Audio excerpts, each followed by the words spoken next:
now it turns to me to introduce our first guest speaker of the night to continue the case for the proposition, Mairéad Farrell, TD. Thank you very much, Chairperson. And first of all, I want to thank the Literary and Scientific Society for inviting me here to speak this evening. I'm particularly delighted to be back in Queen's this evening, even if it is on a virtual basis. I was lucky enough to do my Masters in Queen's, namely in Riddle Hall, and have great memories of my time there. So hopefully we will see each other in person again. So thank you for hosting this debate, and for me it really is another example, if one were needed, to the ongoing and exciting debate around a united Ireland and around indeed a new Ireland. So without any equivocation, I appear before you this evening to propose the motion that this House believes in Irish reunification. So as we discuss this and as we debate and think over the enormity of this proposition, we often turn to the next question in asking, what does this actually mean? What are the benefits for me, for my family, my children, and of course, their children?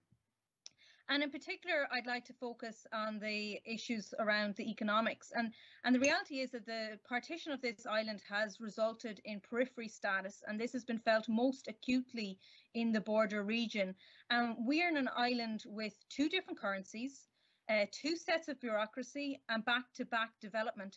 And we have separate economic development agencies often competing with each other. And we see detrimental effects on infrastructure, particularly in terms of roads and broadband. And yet, despite partition, the all-island economy is growing with a total value of cross-border trade of €7 billion. So now we see that a greater number of businesses now trade north to south than to anywhere else, including Britain. And this shows a clear trajectory that our all-island economy is growing. And unity, in my view, offers significant potential for increases in economic productivity right across the entire island. And at this very moment in time, the North lags around 13% behind England, Scotland and Wales in terms of productivity, and output per worker in England, Scotland and Wales in turn lags around 10 to 15% behind the likes of Germany, France and Sweden, and incredibly more than 30% behind the US. Now, the opportunity in unity for substantial increase in economic output is very clear, and it is stark. And the ripple impact that this would have on the rest of the island is significant.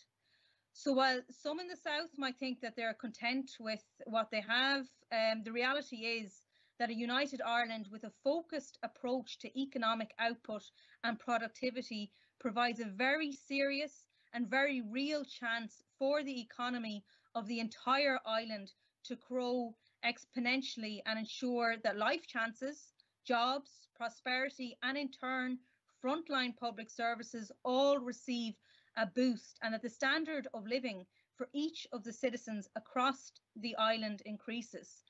Now, the reason that public services will receive such a boost is that the tax pool across the island will increase.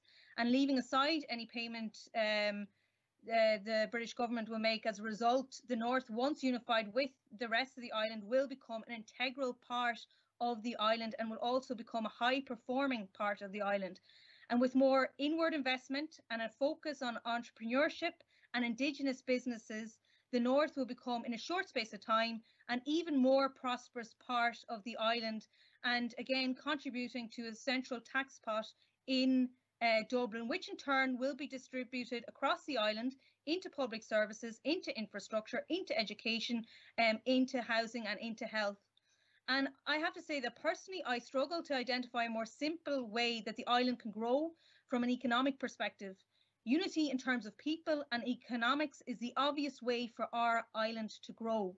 A simple growth in population, in the way unity would provide it, must be seen as an opportunity, and we must seize that opportunity with both hands.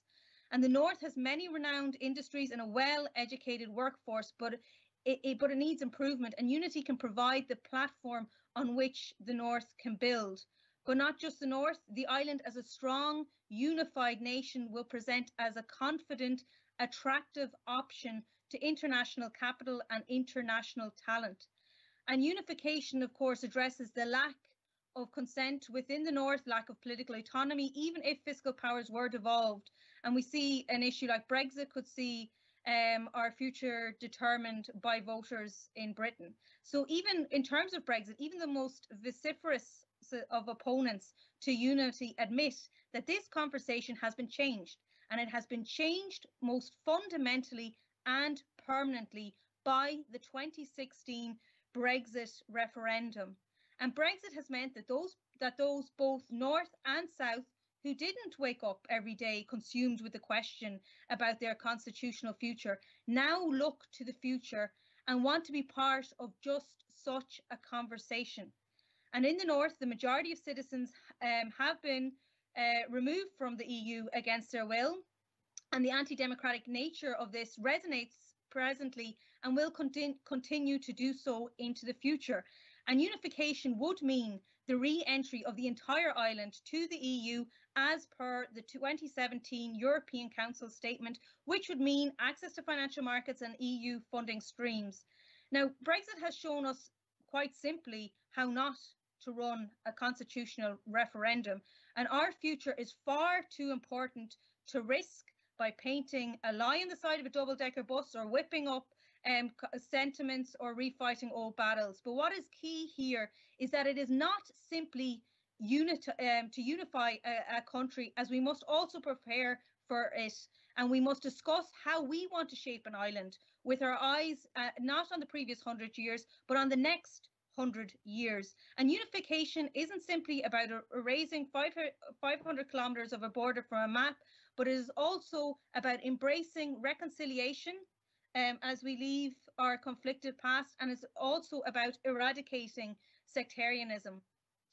Now, personally, I would not want to be part of a country that does not practice and protect that all of the children of the nation are to be cherished equally, because that is key. And New Ireland must protect and ensure those who are unionists, those who cherish their British identity, know that this island not only welcomes and wants them, but provides them every opportunity to flourish. And such protections which are ingrained within the Good Friday Agreement. And this is a document which provided a protection well beyond identity and possibly well beyond its author's imagination, because had it not been for the Good Friday Agreement, who knows how much more damage Brexit would have been allowed to cause on this island. And it meant that the most severest forms of English nationalism was not allowed to impact us here. And significantly, it is within the Good Friday Agreement that we see the pathway to our new constitutional future. It has resulted in many within unionism looking to Dublin for the past 5 years for protection from a UK government intent on Brexit at any cost. And the image of home rule is Rome rule is gone here. For those who call the North their home, and they see a progressive, prosperous South, and they want a measured and well-informed and inclusive debate in advance of an eventual poll. Now, while tonight's debate is important, and of course, depending on the result, it may well be a shame that it is not binding on both governments, it is the Good Friday Agreement which provides us with the democratic pathway to a new future.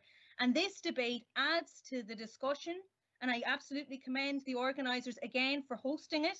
And I also hope all of the contributors will help those listening to understand exactly what a united and a new Ireland is for. And unifying Ireland 100 years on is the best way to build an equal and prosperous Ireland in which those who have chosen to move here and set up a home are as welcome and cherished as those who have been here a little bit longer, irrespective of a chosen identity which must also be protected. So I once again urge this House to believe in Irish reunification.